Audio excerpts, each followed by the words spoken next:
초창기에 큐레이터 직업을 가지고 생활을 해오다가 작가로 갔을 때는 나도 모르게 내가 작업을 하는데 어떤 버릇이 생긴 것 같아요. 제가 작업을 하고 전시를 하는데 제 자신을 기획을 다 하려고 하는 버릇이 생기더라고요. 그때 생각으로는 도움이 됐던 거예요. 왜냐하면 제가 워낙 성격 자체가 계획성이 없고 좀 약간 슬라피하기도 하고 그런 성격이었기 때문에 오히려 그 어느 정도 틀을 잡아주는 역할을 했던 것 같아요. 큐레이터 생활이. 근데 그러한 것이 제가 작업하는데 좀 더 이제 현실적으로 이제 적용이 되면서 도움을 줬던 것 같아요. 그 당시에는 컨템포러리 아트를 가지고 거의 뭐 설치, 매체 뭐 이런 게 주된 트렌드였었거든요. 그래서 그림하는 사람들이 별로 없었어요. 회화는 끝났다. 예? 그런데 나는 별로 그런 생각을 믿지 않고 나는 내 식의 그림을 그리겠다 그런 생각이 항상 있었거든요. 근데 우리가 보통 그림에 대해서 보통 상상할 때 장르를 생각하면 정물화, 인물화, 풍경화잖아요. 그래서 인물화부터 건드려보자 해가지고 인물을 그리게 된 계기인데 그 대신에 이런 생각을 가지고 있기 때문에 그 형식 자체가 옛날하고 같지는 않겠죠.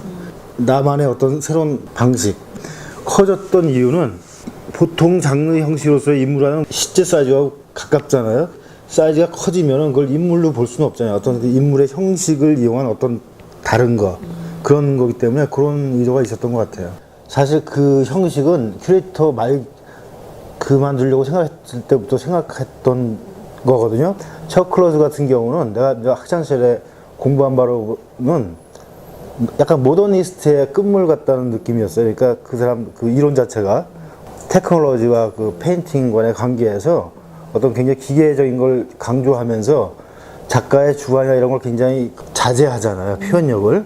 그러니까 그게 굉장히 모더니스트적인 태도거든요. 근데 저는 그거를 별로 받아들이지 않고 어떤 사진적인 이미저리를 그리지만 어떤 색채 부분을 강조했는데 색채 부분은 뭐냐면 모더니스트들이 가장 타부시하던 어떤 일리전적인 요소예요. 그래서 그 반대적인 방법으로 극단적으로 이렇게 나간 거죠. 그래서 초상화 형식을 빌어온 어떤 색채 그림 그런 식으로 되는 게 내 아이디어예요, 원래.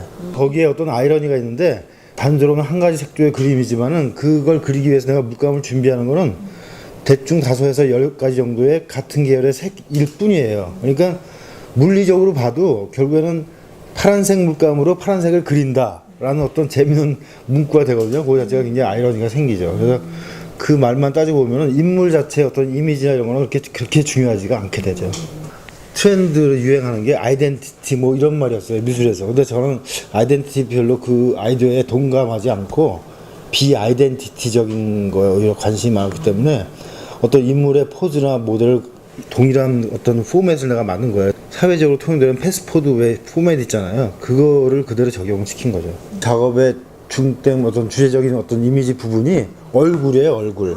그 얼굴은 우리가 보통 사회적으로 봤을 때 사람들 얼굴을 가지고 서로 구별을 하잖아요. 그래서 또 그런 사인 같은 거잖아요, 얼굴이. 어떤 그런 생각을 많이 했던 것 같아요. 얼굴에 대한 생각을 가지고 그리는데 그것과 더불어서 색에 대한 생각도 어떤 나와 타자 간의 어떤 구분되는 어떤 그 관점에서 그 색으로서 어떤 적용을 그렇게 했던 것 같아요, 처음에.